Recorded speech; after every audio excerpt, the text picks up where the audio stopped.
안녕하세요. 학습법 발명가 박형준입니다.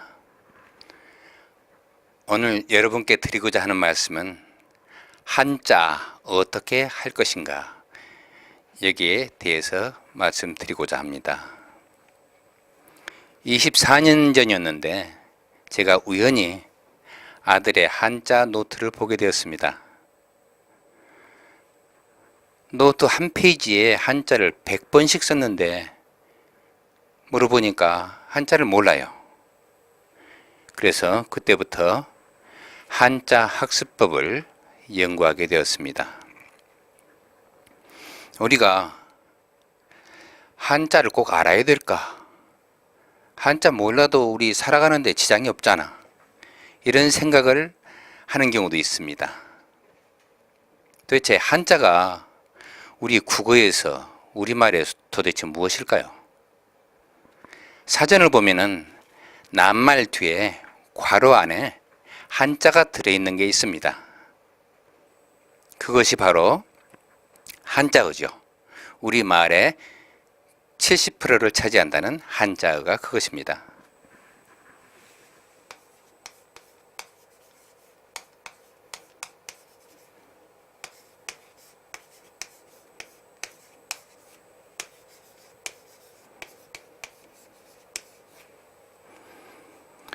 예, 우리말에는 고유어와 한자어가 있는데 한자어가 70%를 차지한다. 그러면은 고유어는 30% 정도가 됩니다.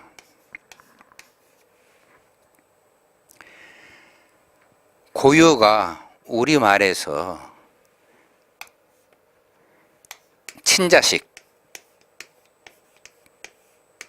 친자라고 한다면 한자어는 우리말에서 무엇일까요?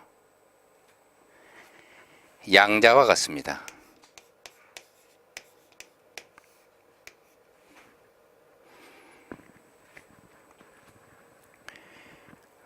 입양아들이 생물을 만나지 못하면 굉장히 보고 싶어 하죠. 마찬가지로 우리말의 한자어도 그 생모인 한자를 만나지 못하면 굉장히 힘들어합니다. 입양아들이 생부모를 만나지 못하고 살게 되면은 정체성에 혼란을 느끼게 되죠. 그래서 정서가 불안하고 남들과 어울리지를 못합니다. 한자어도 마찬가지예요. 한자어가 한자를 만나지 못하면 다른 말들과 어울리지 못하고 따로 홀로 지내게 됩니다. 그래서 우리가 한자를 알아야 되는 것, 그 이유는 무엇이냐? 가장 중요한 것이 바로 한자어, 우리말의 70%를 차지하는 한자어의 생모와 한자어가 만나게 해주는 것. 그렇게 되면은 한자가 비로소 안정감을 가지고 우리 머릿속에 자리를 잡게 됩니다. 한자를 배우면 좋은 점이 많이 있죠. 첫 번째가 무엇일까요? 첫 번째는 처음 보는 낱말을 보고 무슨 말인지 유추할 수가 있게 됩니다.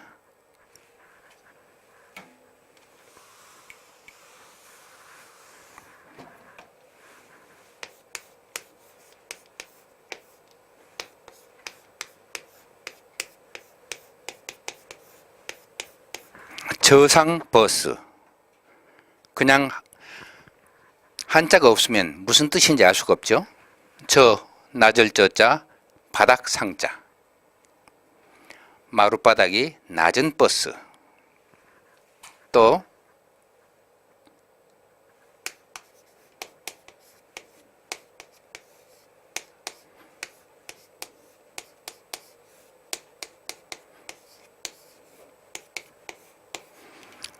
도마의 신 양학산 선수. 뛰어오를 도자에 말 맞자. 말이 뛰어오르는 자세의 체조. 이렇게 이해가 됩니다.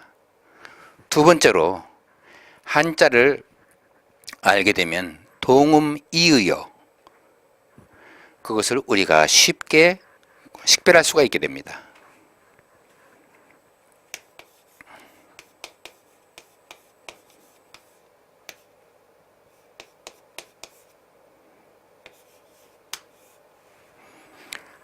수학 시험이죠.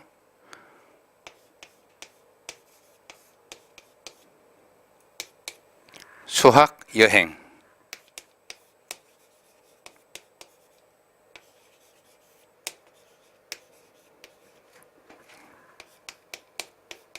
수학 능력 시험, 수학 능력 시험.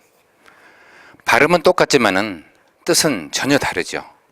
수학, 영어 수학 하는 것과 닦을수, 수학 여행, 이건 받을 수, 학업을 받아들이는 능력. 이렇게 우리가 동음 이의어를 우리가 쉽게 구별할 수가 있습니다. 다음으로 우리말에 장음과 단음이 있는데 그것도 쉽게 구별이 되죠. 가요, 가수. 가요와 가수는 모두 노래 가자가 들어 있습니다. 노래 가자는 길게 읽지 않고 짧게 읽습니다. 그래서 가요가 아니고 가요. 이것도 가수가 아니고 가수. 이렇게 발음을 하게 됩니다. 네 번째로 한자를 알게 되면은 낱말을 소리로 받아들이지 않고 뜻으로 받아들이니까 기억이 쉽고 오래갑니다. 다섯 번째, 한자를 알게 되면은 일본어, 중국어, 심지어는 베트남어까지도 아주 쉽게 공부할 수가 있습니다. 이처럼 한자를 알게 되면은 우리에게 유익한 점이 아주 많습니다. 그런데 사람들이 한자는 어렵고 복잡하고 오래 걸린다고 합니다. 왜 그럴까요?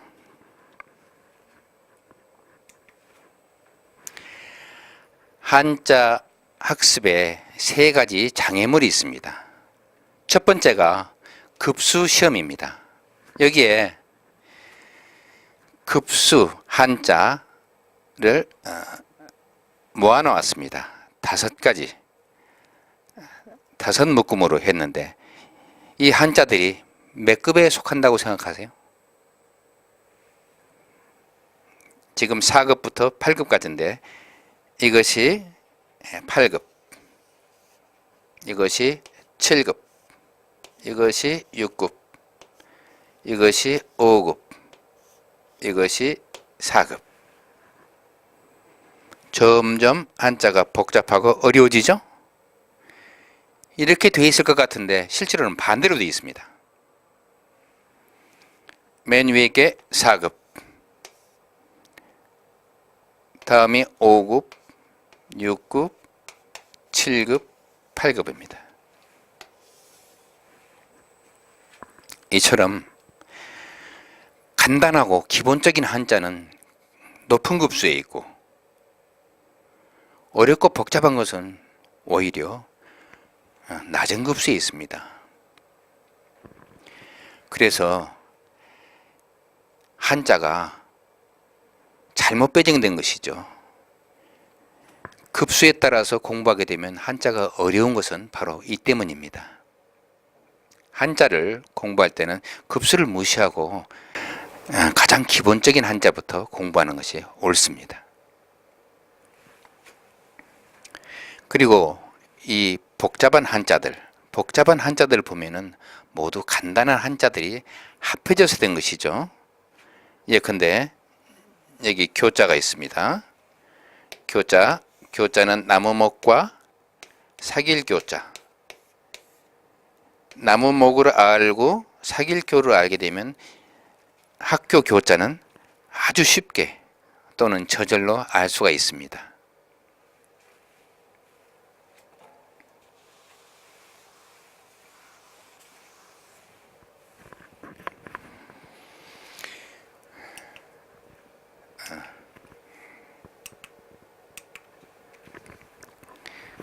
우리가 한자 학습하는데 두 번째 장애물은 부수 학습입니다. 부수 학습. 지금 어디 가나 한자 하게 되면 부수로 공부하러 갑니다. 마치 부수만 알면은 한자를 금세 마스터할 것으로 얘기합니다. 정말 그럴까요? 결론부터 말씀드리면 부수로 한자를 공부하면은 오히려 더 늦습니다. 한자 중에는 부수로 풀 수 없는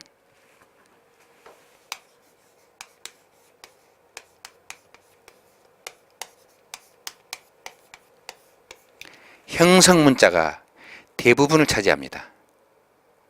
부수로 풀 수 있는 한자는 회의문자라고 하죠.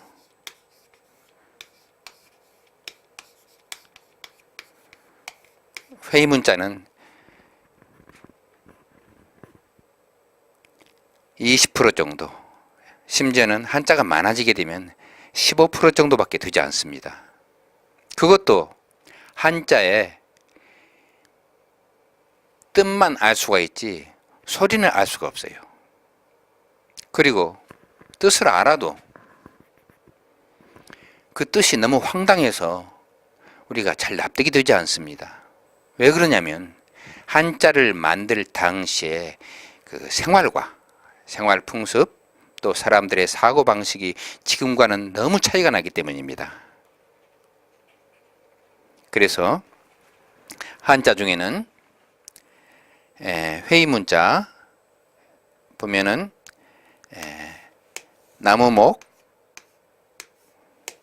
나무목을 두 개 하게 되면 숲이 된다. 숲을 림자가 된다. 또 불화자 두 개를 포개 놓으면 불꽃 염자가 된다. 이것은 아주 풀이가 자연스러운 경우죠. 그런데 한자에는 이렇게 풀이가 잘 되는 한자는 그리 많지가 않습니다. 오히려 난해하고 납득이 안 가는 한자가 많죠. 볼까요? 지붕이 있다. 지붕 밑에 돼지가 있다. 그러니까 사람이 사는 집이다. 울타리가 있다. 창이 있다. 입이 있다. 하나가 있다. 나라국자다. 이해가 되십니까? 입이 4개가 있다. 그 가운데 개가 한 마리 있다.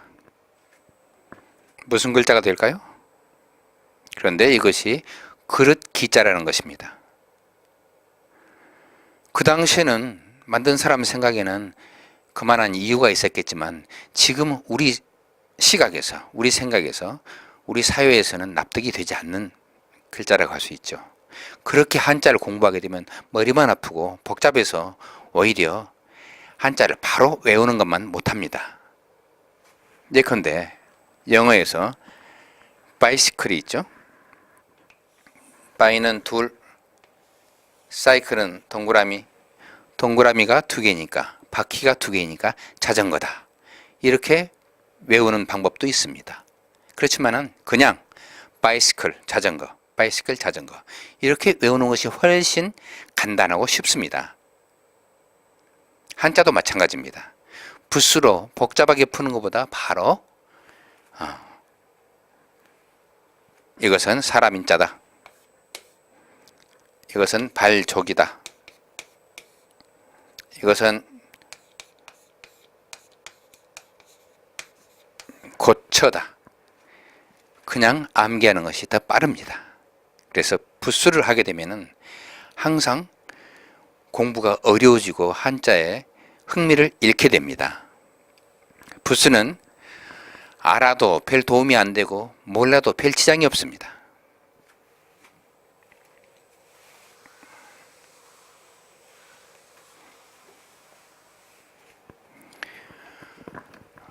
학교에 보면은 한문 교과서는 있습니다. 마치 영어, 수학, 사회 모든 과목이 교과서가 있죠. 본문이 있고 또 질문하고 그렇습니다. 그렇지만은 한문 교과서는 있어도 한자 교과서는 없습니다. 한자는 한문과 다르죠. 한자로 된 문장이 아니고 우리나라 낱말을 이루고 있는 것이 한자죠. 한자는 국어에 속합니다. 한문에서 국어로 입양온 것이죠. 그래서 국어 시간에 한자를 안 가르치니까 또 교과서가 없으니까 사람들은 한자를 따로 공부합니다. 한자를 따로 공부한 한자는 국어와 어울리지를 못하고 항상 따로 놀게 됩니다. 그래서 한자 급수를 아무리 따도 학업에 거의 도움이 되지 않습니다. 네. 그렇다면은 우리가 한자를 어떻게 공부할 것인가? 원소 한자어를 이야기로 엮어서 소리부터 학습한다. 우리가 산천,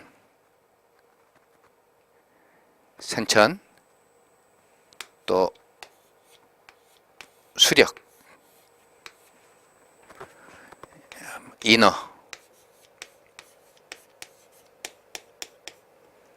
화산,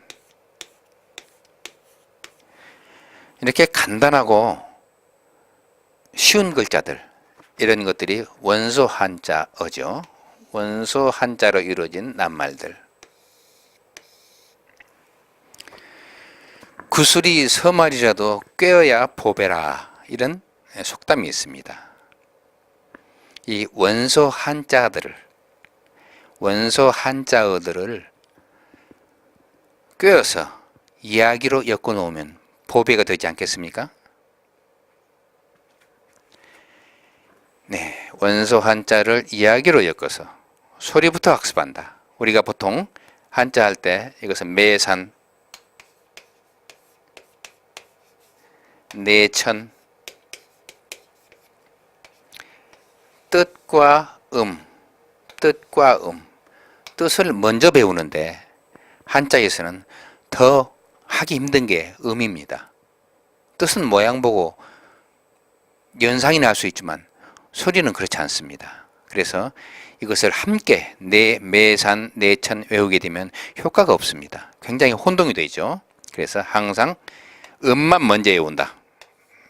산이다, 산천이다, 수력이다, 이렇게 음을 안 다음에 그 다음에 뜻을 알게 되면 음과 뜻을 함께 알게 되는 것이 됩니다.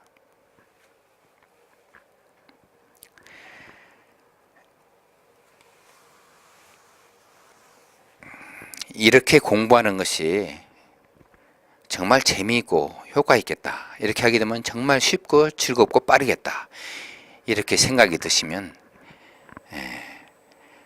한자 쿠키 검색하셔서 그 카페에서 한번 만나보시기 바랍니다. 그렇게 되면 여러분에게 굉장히 유익한 기회가 될 것입니다. 네, 감사합니다.